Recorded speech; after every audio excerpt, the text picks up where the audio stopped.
Bismillahirrahmanirrahim. Assalamualaikum warahmatullahi wabarakatuh. Alhamdulillah wa usalli wa usallimu ala Rasulillah wa ala alihi wa sahbihi wa man wala amma ba'd. Rekan-rekanku semuanya, setelah sebelumnya kita mengetahui bahwasanya tujuan utama kita ini diciptakan oleh Allah Subhanahu wa taala di atas permukaan bumi ini hanya untuk merealisasikan peribadahan kita kepada Allah, hanya untuk beribadah kepada Rabbul Alamin, hanya untuk menundukkan diri kita ini terhadap aturan Allah Subhanahu wa taala, tunduk terhadap perintah Allah, tunduk terhadap larangan Allah Subhanahu wa taala. Nah, untuk saat ini kita akan masuk ke tema baru, yaitu untuk apa para rasul diutus. Tetapi sebelumnya kita akan jelaskan terlebih dahulu apa bedanya para nabi dan para rasul. Ada nggak bedanya kira-kira? Ada. Persamaannya ya banyak. Keduanya, Nabi dan Rasul sama-sama membawa risalah yang Allah Ta'ala berikan kepada mereka untuk disampaikan, untuk disuruhkan kepada manusia. Itu sama, semuanya harus menyampaikan risalah yang dibawa, yang diberikan oleh Allah Subhanahu wa Ta'ala kepada mereka. Ini persamaannya. Bedanya apa? Bedanya, kalau para Rasul itu, Allah Ta'ala utus mereka kepada satu kaum, kepada umat, yang mereka itu menyelisihi, membangkang, tidak mengindahkan seruan nabinya, seruan rasulnya. Atau singkatnya, kalau para rasul itu memiliki musuh, memiliki penentang. Kalau para nabi tidak, ya. Makanya kita tahu, rasul yang pertama Allah Ta'ala utus atau Allah Ta'ala angkat menjadi seorang rasul adalah Nabi Nuh alaihi salam. Ya, bukan Nabi Adam. Kalau Nabi Adam adalah Nabi yang paling pertama. Ya. Nabi dan Rasul ini diawali oleh Nabi Adam alaihissalam, Rasul diawali oleh Nabi Nuh alaihissalam, dan ditutup keduanya oleh Nabi kita yang mulia Muhammad sallallahu alaihi wasallam. Ya. Ini beda Nabi dan Rasul. Ya, gampangnya gini kan. Kalau Rasul, kita telah jelaskan, punya musuh.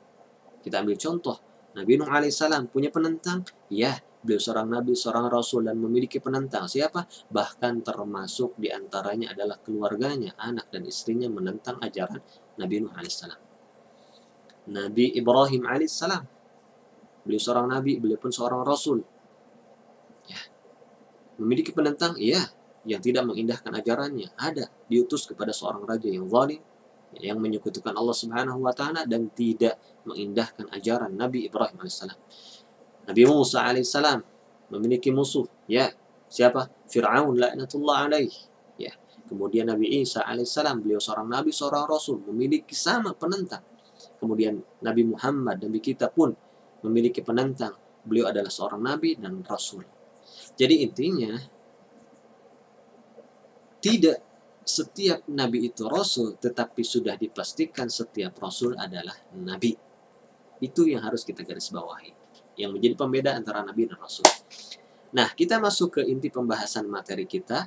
Untuk apa para rasul diutus? Apakah untuk mendirikan kerajaan? Apakah mereka tujuan mereka diutus untuk menjadi penguasa? Ya, menjadi raja? Nah, jawabannya tidak. Ya. Tidak semua rasul itu seorang raja. Ya. Tidak semua rasul itu mereka menjadi raja. Beda dengan ambisi kita hari ini. Kita seringkali mengatakan kalau seandainya kita memiliki kekuasaan, kita lebih gampang untuk mengatur umat. Kita lebih mudah untuk mengajak manusia mengamalkan syariat Islam ini.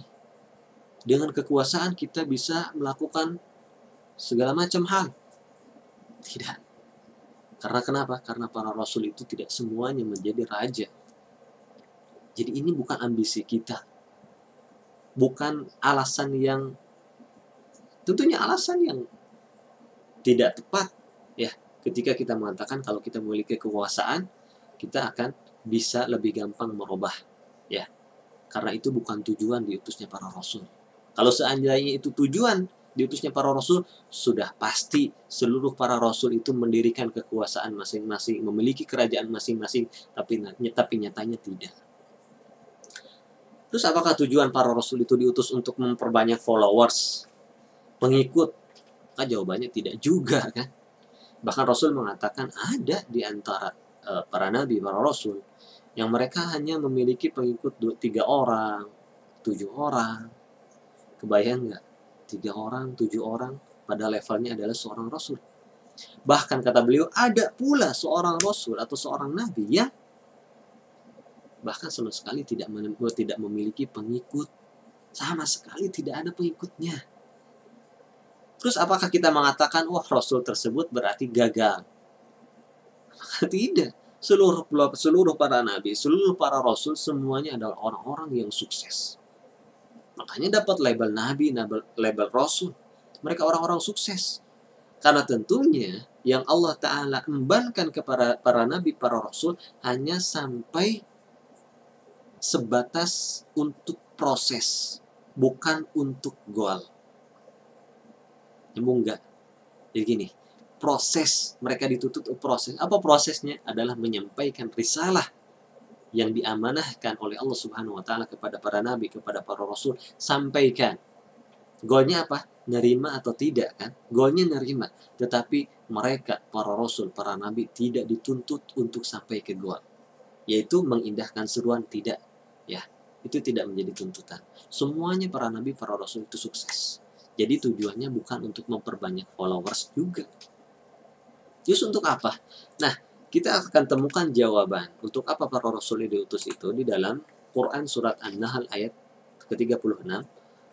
Allah Ta'ala mengatakan, وَلَقَدْ بَعَثْنَا فِي كُلِّ أُمَّةٍ رَسُولًا أَنِ اعْبُدُوا اللَّهَ وَاجْتَنِبُوا الطَّاغُوتَ. Dan sungguh kami telah mengutus pada tiap-tiap umat seorang rasul. Untuk apa? Untuk menyuruhkan U'budullah wajtanibut taghut. Sembahlah Allah dan jauhilah taghut. U'budullah wajtanibut taghut. Jadi para rasul itu ternyata diutus oleh Allah Subhanahu wa Ta'ala untuk merealisasikan 2 poin. Ini sebenarnya satu kesatuan, tetapi kita akan bagi menjadi 2. Ini yang pertama. Sisi yang pertama ini, sembahlah Allah, kita garis bawahi ya. Kemudian yang kedua, jauhilah taghut. Nah, ini merupakan satu kesatuan yang mau nggak mau harus terrealisasi. Ya, ini tujuannya apa? Menyerukan ini yang pertama, sembahlah Allah. Ini adalah, kalau dalam bahasa Arab adalah isbat. Sesuatu yang ditetapkan. Apa penetapannya? Beribadah nih kepada Allah. Nah, ada yang kedua adalah jauhilah taghut. Apa ini? Nafi. Apa itu nafi? Peniadaan. Ya.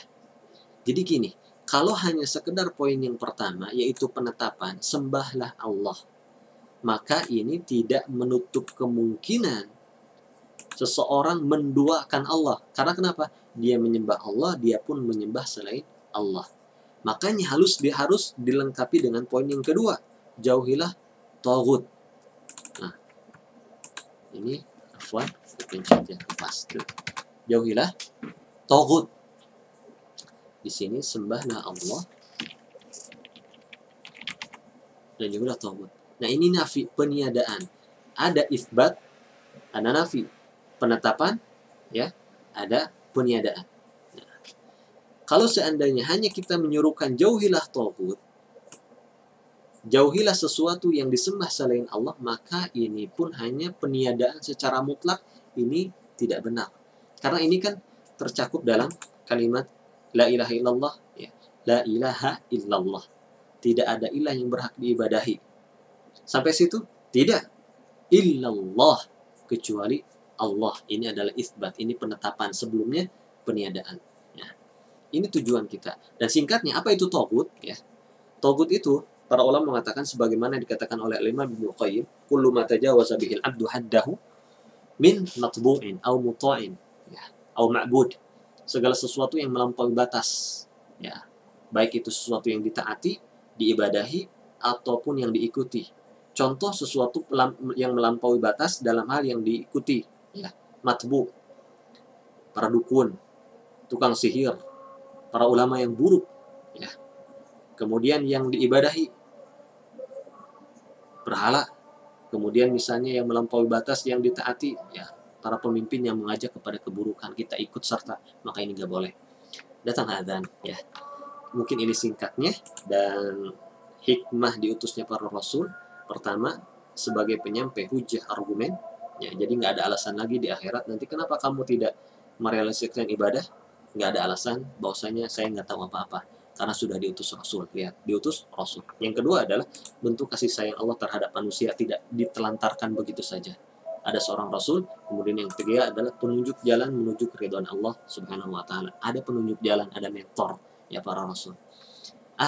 Ini pembahasan singkat untuk materi kita yang kedua. Untuk apa para rasul diutus adalah tentunya untuk ini.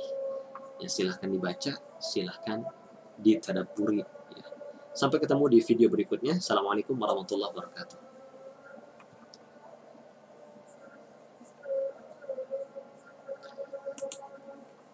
Nah,